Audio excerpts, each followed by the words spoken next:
Selanjutnya, bagaimana sih cara kita untuk menghitung variansi dan simpangan baku untuk data kelompok? Berikut akan kita jelaskan lagi. Nah, sekarang kita akan membahas tentang variansi dan simpangan baku untuk data kelompok. Nah, sekarang kita akan masuk ke soal. Perhatikan soalnya. Di sini soalnya adalah tentukan variansi dan simpangan baku dari data upah 94 pegawai. Nah, di sini ada tabel distribusi di mana ini adalah terkait dengan upah 94 pegawai. Bisa diperhatikan di sini.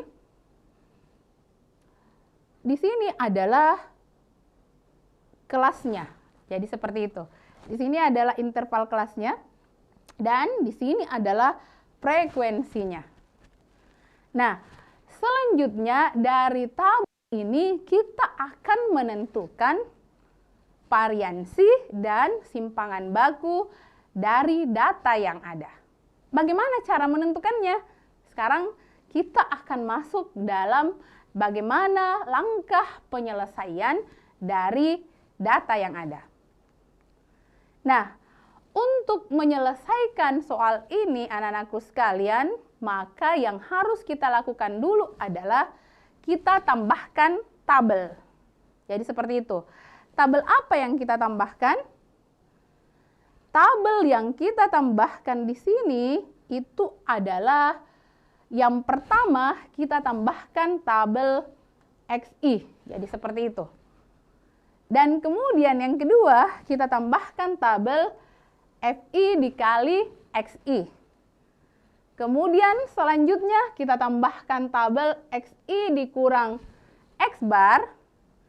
Kemudian berikutnya kita tambahkan tabel XI dikurang X bar berpangkat 2. Dan kemudian terakhir kita tambahkan tabel FI dikali XI dikurang X bar berpangkat 2. Jadi seperti itu.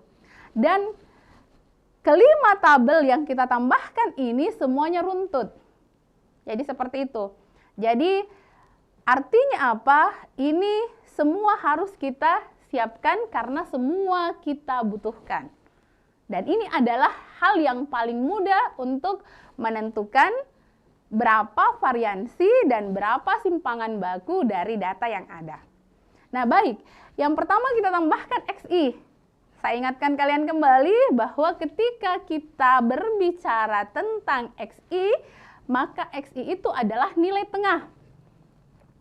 Yang mana yang dimaksud nilai tengah di sini? Nilai tengahnya di sini maksudnya apa? Batas bawah ditambahkan dengan batas atas lalu dibagi 2. Jadi seperti itu. Nah, batas bawahnya adalah 5,0. Kemudian batas atasnya adalah 5,9. Berarti 5,0 ditambahkan dengan 5,9 berarti sama dengan 10,9 lalu dibagi 2. Jadi seperti itu. Jadi hasilnya sama dengan 10,9 lalu dibagi 2, maka hasilnya sama dengan 5,45. Nah, dengan cara yang sama untuk kelas yang kedua, 6,0 ditambah 6,9 lalu dibagi 2 juga. Jadi seperti itu. Nah, kita dapatkan hasilnya sama dengan 6,45. Di kelas berikutnya juga dengan cara yang sama, berarti 7,0 ditambahkan dengan 7,9 lalu dibagi 2. Hasilnya sama dengan 7,45.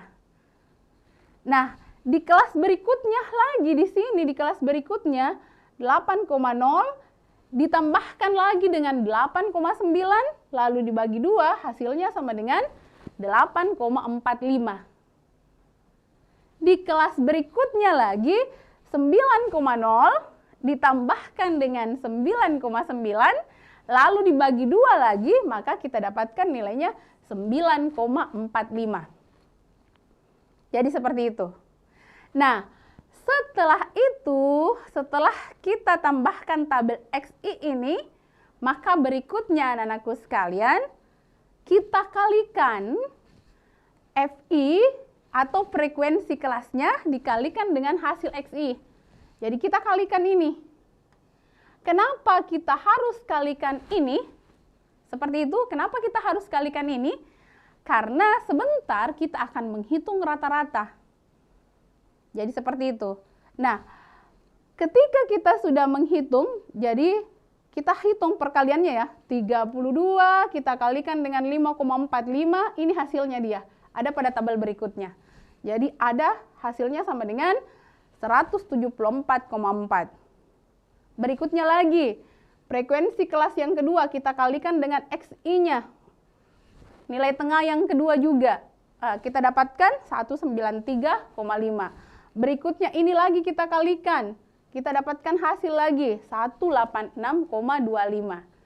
Berikutnya lagi yang ini kita kalikan lagi dengan nilai tengah di kelas yang ada, maka hasilnya sama dengan 42,25. Lalu kemudian dari sini lagi frekuensi kelas yang terakhir itu adalah 2, kita kalikan dengan XI-nya, maka kita dapatkan hasilnya sama dengan 18,9.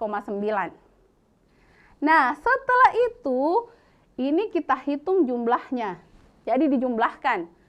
174,4 ditambah 193,5, ditambahkan 186,25, ditambahkan 42,25, ditambahkan 18,9, itu hasilnya sama dengan 615,3. Ini hasilnya. Nah, di sini, sampai di sini, kita hitung dulu rata-ratanya. Bagaimana cara menghitung rata-ratanya? Jadi cara menghitung rata-ratanya adalah hasil penjumlahan ini dibagi dengan jumlah frekuensi. Jadi seperti itu. Sehingga kita dapatkan 615,3 dibagi dengan 94, maka kita dapatkan bahwa frekuensinya itu sama dengan 6,5. Rata-ratanya sama dengan 6,5. Jadi setelah kita dapatkan rata-ratanya, maka selanjutnya kita hitung lagi. Jadi seperti itu, kita hitung lagi. Caranya gimana? Caranya adalah XI, tadi ini adalah XI-nya ya. XI-nya dikurangi dengan rata-rata yang kita peroleh. Jadi berarti XI-nya 5,45 dikurang 6,5, hasilnya sama dengan negatif 1,05. Berikutnya lagi, 6,45 dikurang 6,5, hasilnya sama dengan negatif 0,05. Berikutnya lagi, 7,45 dikurang 6,5, kita dapatkan 0,95. Berikutnya lagi, 8,45 dikurang dengan 6,5, berarti hasilnya sama dengan 1,95. Berikutnya lagi, terakhir 9,45 dikurang dengan 6,5, hasilnya sama dengan 2,95. Jadi seperti itu. Nah, selanjutnya, berikutnya, setelah kita dapatkan ini, berikutnya kita pangkat duakan. Jadi kita pangkat duakan satu-satu. Nah, berarti negatif 1,05 dipangkat duakan, hasilnya sama dengan 1,1025. Negatif 0,5 kita pangkat duakan, hasilnya sama dengan 0,0025. Ini lagi kita pangkat duakan lagi. 0,95 kita pangkat duakan lagi. Berarti sama dengan 0,9025. 1,95 kita pangkat duakan lagi. Berarti sama dengan 3,0825. Lalu berikutnya lagi, 2,95 kita pangkat duakan lagi. Berarti hasilnya sama dengan 8,7025. Nah, dari sini, ini lagi belum selesai. Setelah semua kita pangkat duakan, langkah berikutnya lagi, kita kalikan dengan frekuensi. Frekuensi pada kelasnya. Jadi seperti itu.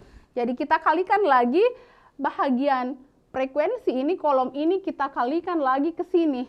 Jadi seperti itu. Kita kalikan. Maka kita kalikanlah 32 dikali dengan 1,1025, hasilnya sama dengan 35,28. Jadi gitu. Kelas yang berikutnya lagi, ini kita kalikan lagi ke sini, maka hasilnya sama dengan ini. Jadi gitu. Dengan cara yang sama, ini kita kalikan lagi dengan hasil yang ini, berarti kita peroleh lagi 22,5625. Nah, frekuensi di kelas berikutnya lagi masih dengan cara yang sama, kita kalikan lagi, maka kita dapatkan hasil yang ini. Jadi seperti itu. Berikutnya lagi yang terakhir, frekuensi kelas yang terakhir, kita kalikan lagi dengan ini, maka kita peroleh ini dia hasilnya. Lalu setelah itu, maka langkah berikutnya adalah kita jumlahkan. Jadi kita jumlahkan mulai dari yang pertama, kedua, ketiga, keempat, dan kelima ini.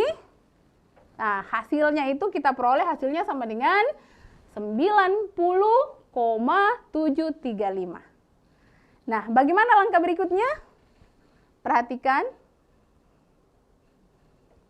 Nah, di langkah berikutnya, selanjutnya adalah kita akan menghitung variansinya atau S pangkat 2-nya. Di mana kita menghitung variansi atau S pangkat 2-nya di sini? Perhatikan. Jadi untuk menghitung variansi atau S berpangkat 2-nya, maka berarti anak-anakku sekalian diperhatikan bahwa variansi atau S pangkat 2-nya itu sama dengan hasil dari penjumlahan tadi. Jadi hasil dari penjumlahan tadi, ini tadi kan sudah kita jumlahkan, sudah kita selesaikan. Lalu dibagi dengan N dikurang 1. Jadi seperti itu. Nah, di sini kita peroleh bahwa hasilnya tadi adalah 90,735. Kemudian N-nya adalah 94 dikurang 1 berarti 93, maka hasil yang kita peroleh adalah 0,975. Jadi variansinya atau ragamnya yang kita peroleh dari soal itu adalah 0,975.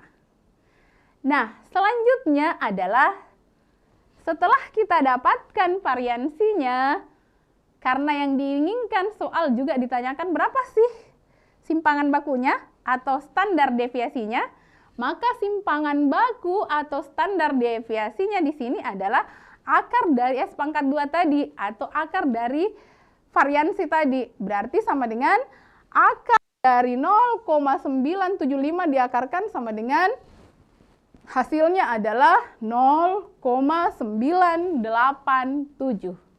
Jadi seperti itu. Dan sampailah kita bahwa hasil dari apa yang ditanyakan oleh soal, kita temukan bahwa variansi atau S pangkat 2-nya adalah 0,975 dan kemudian terakhir simpangan bakunya atau standar deviasinya akar dari 0,975 itu sama dengan 0,987. Jadi seperti itu.